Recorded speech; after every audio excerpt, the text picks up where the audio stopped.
You know, if I could, I would start this slow clap if I was on video like I normally am. But since we're not on video, I can't do it. I want to start this with a slow clap. Let's do a slow clap.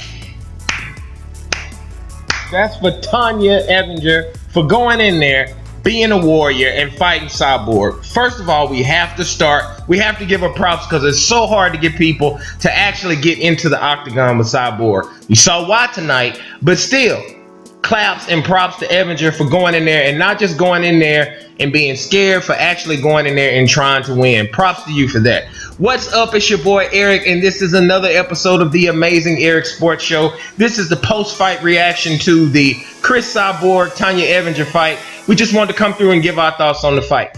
Okay, we'll get into this really quick.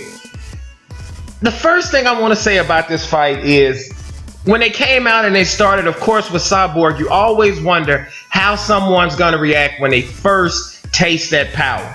And I'm just keeping it real. The first clean shot I saw Cyborg land, of course, you guys saw it too. I think that really damaged Evinger. I saw it. You know, and you kind of got the feeling right there that, and I could be going out a little bit saying this, so just don't be mad at me if you don't agree with this, but I felt like if Cyborg had really put the pedal to the metal and floored it, I feel like she probably could have gotten her out of there in that first round.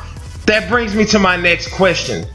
Did Cyborg actually pull back a little bit tonight and allow this to go longer than it necessarily needed to go? Did she want this to happen?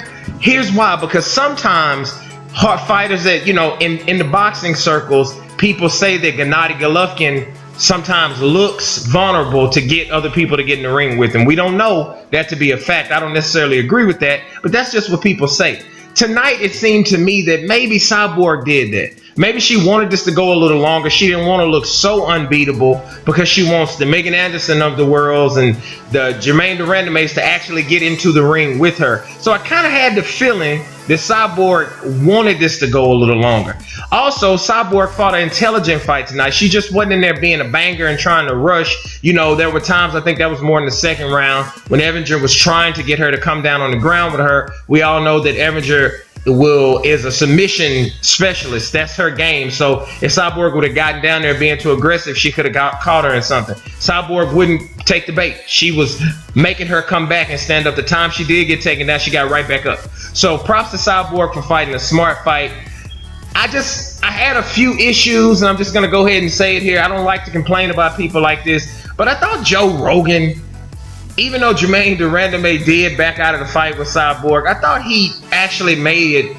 He didn't call a spade because he didn't even really mention Megan Anderson backing out of the fight. And you guys know I'm a Megan Anderson fan, but we got to keep it real. She turned down the fight too. It was not just Jermaine Durandemes. It's like he just wouldn't even mention that. So I kind of was like, come on, bro, mention both. If we're going to talk about people ducking Cyborg and people avoiding the fight and the reason Cyborg is getting this title this way, let's call the whole thing. Let's put it all the way out there. So I thought that was a little suspect. I didn't appreciate that too much. But all in all, props to Evinger. I thought she fought a really good fight. I think that maybe, I don't know, because I hate to say corners should stop fights because you want your fighter to get in there. But she was actually taking some punishment midway through, going in the second round, going into the third, whether it was the knees. You know, Cyborg is just such a heavy striker. Everything she does is so heavy, and you can see the effects that it has on the women she's fighting. So there's a reason people avoid Cyborg. But I will say, as long as Cyborg is testing clean, you got to stop this. You know, let's give her a chance to fight. She's doing her thing. So props to Cyborg. You got the belt. I know you wanted the belt in a different way. I know you really wanted to beat the person that was holding the belt. That would have been Jermaine Durandemes. And then you at least wanted to fight Megan Anderson. Props to Evinger, because I think Evinger will be back. If she stays there in the UFC, I'm not sure about that. But if she stays and doesn't go back to Invicta, that bantamweight division, y'all better watch out for her, because she's coming. I think she's going to be a very, very worthy opponent for women at that market, the bantamweight division. So anyway, hope you guys enjoyed the fight. Get in the comment section. Let me know what you think. I just had to come through and say props to Cyborg. You're the champ. I didn't see on Megan Anderson's Twitter. I know she was talking a lot about UFC. She really didn't talk too much about that. I wanted to know if she was going to say, okay, it's my turn next. I didn't see that. Maybe she did.